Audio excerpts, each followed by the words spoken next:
परवेशा साहिबा, एक तो मैं आपको बड़ा अप्रिशिएट करता हूँ जिस तरह आपने हिंदुस्तान की जो है बोलती बंद की हुई है, लेकिन मैंने सुना है आपकी बड़ी हरासमेंट हो रही है और आपका फ्लड ऑफ थ्रेटनिंग कॉज और जो आपने स्पीचेस की और जो जिस तरह आप बोलिंग कौमी असेंबली में इस सारे थोड़ा हमें बताइएगा कि हो क्या रहा है, इंडिया से आपको किस तरह हरास किया जा रहा है, जो मेरे पास इतलात है आपको सोशल मीडिया के थ्रू किया जा रहा है, मोबाइल टेक्नोलॉजी के, क्या हो क्या रहा है, जरा बताइएगा। और इस सिचुएशन के अंदर भी जरा जवाब दीजिएगा कि आपको लगता है कि ये सवाल जरूर एड्रेस होना चाहिए कि यार हमारी सिविल लीडरशिप जो है वो किस तरह इमर्ज की है, उसने किस तरह कौम को जोड़ा या लीड किया है इस सारे उसके अंदर।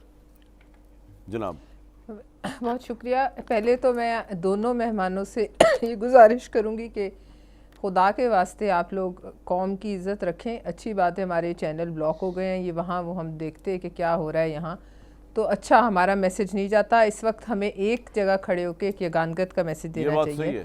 जब आप लोग ये बातचीत कर रहे थे तो ये आप देख लीजिए कितने इस वक्त मैं ब्लॉक कर रही थी जो नंबर्स आ रहे हैं। बात यह है कि सब अपने तौर पर जो है वो कोशिश कर रहे हैं। अब हमारी कोशिश तो यही इतने पे ही रहती है कि हम उठ के जो अफवाज पाकिस्तान हैं उनको उनकी अपनी ज़बान से अल्फाज से उनको बैक करें।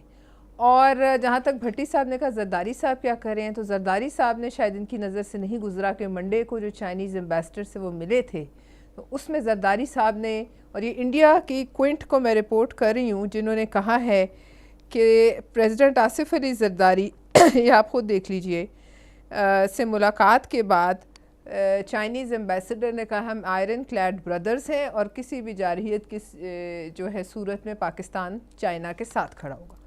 लिहाजा प्रेसिडेंट आसिफ जरदारी ने बहुत बड़ा काम किया है, पाकिस्तान के दफा को नाकाबिले तस्खीर की उनका अपना एक जो है वहाँ इन्फ्लुएंस है, उनका असर और रसूख है चीन में, तो उन्होंने उसको इस्तेमाल किया है और ये बड़ा मैसेज है जो भारत को। लेकिन आपके ख्याल में हुकूमत की परफॉर्मेंस कैसी है जी? बाबरी मस्जिद के बिल्कुल ठीक हो आपके जरदारी साहब का पॉइंट आ गया। देखिए हुकूमत की जी देखिए हुकूमत की परफॉर्मेंस जो है, अभी तो हमें ख्वाजा आसिफ साहब और एक वो अता तारड़ साहब, दो लोग फ्रंट पे नज़र आते हैं। उसके अलावा जैसे अफनान है, इन्होंने उठ के बात की, मैंने की।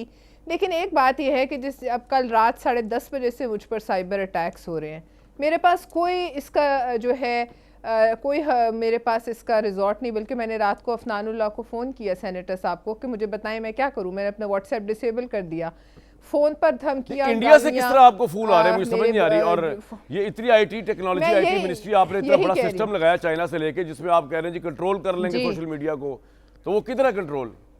बदकिस्मती से मैं ही चेयर पर्सन हूँ सेनेट की स्टैंडिंग कमेटी फॉर आईटी की, और जो अफनान साहब हैं उसके मेंबर हैं। कल हमारी कमेटी की मीटिंग है।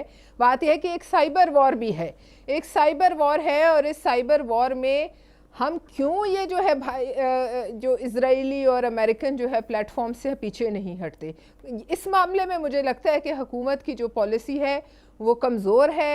ये देखिए फ़ौज ने जो करना है ना मुझसे पूछ के करना है ना आपसे पूछ के करना है, उनका अपना निज़ाम है। वो हर वक्त जैसे उसमें हम भी ब्रीफिंग में थे, उन्होंने कहा कि जब हम हालत अमन में होते हैं तो हम जंग की तैयारी कर रहे होते हैं, हम हालत अमन में आराम से नहीं बैठे होते, हम उस वक्त इस लम्हे की तैयारी कर रहे होते हैं।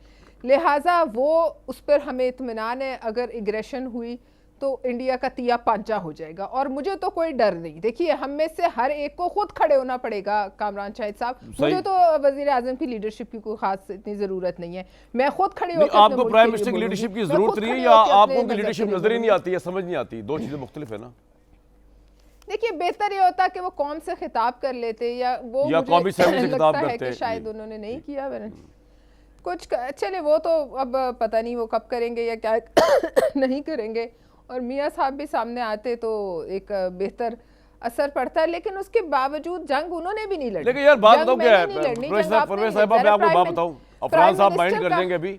शहबाज शरीफ और अगर मैं नवाज शरीफ साहब और शहबाज शरीफ साहब दोनों कंपैरिजन करूं, शहबाज शरीफ कोई पर्सनैलिटी नहीं नवाज शरीफ साहब के मुकाबले। मतलब अगर आज नवाज शरीफ प्राइम मिनिस्टर होते तो कुछ और सिचुएशन होती देखने की, अगर मैं इस तरह देखूं, या इवन कोई और होता जैसे बेनज़ीर साहबा का स्टैचू। बस शहबाज शरीफ साहब जितना भी कर ले वो एक हद तक ही कर सकते हैं ना, जितना उनका स्टैचर या पर्सनैलिटी है। क्या ख्याल है? मतलब मेरा पर्सनल ओपिनियन में भी हम कंप्लीटली रॉन्ग। आपकी बात सही है, आपकी बात सही है, लेकिन अब हम पे देखिए पहली बात है हमने पहल नहीं करनी, और अगर नवाज शरीफ साहब ने तो मोदी साहब को एंगेज कर दिया था, मतलब ये तो हमें माननी पड़ेगी ना, चाहे जितना हम नवाज शरीफ साहब के सियासी नजरिए से इख्तिलाफ रखें, but he has got him engage. वो एक जी जी एंगेज होकर भी हमें एंगेज किया, लेकिन मोदी के दिमाग में जो खन्नास है वो कोई एंगेजमेंट नहीं निकाल सकती। वो पाकिस्तान की आर्मी निकालेगी जनाब, और नफरत पाकिस्तान है, का आर्मी मजहब से चीफ, आप फिक्र ना नफरत है। करें परवेशा साहबा। तो मुझे देखिए ना वो नहीं, लेकिन एक बात मैं बता दूं, आज मैं इंडिया को फिर आग लगाने के लिए और तत्ते तवे पे बिठाने के लिए कहना चाहती हूँ, इंशाअल्लाह ताला अगले 23 मार्च को सदर आसिफ अली जरदारी लाल किले के सामने सलामी के चबूतरे पर पाक फोर्ट से सलामी लेंगे। वाह, और वो वक्त दूर नहीं है, सुन लें सारे।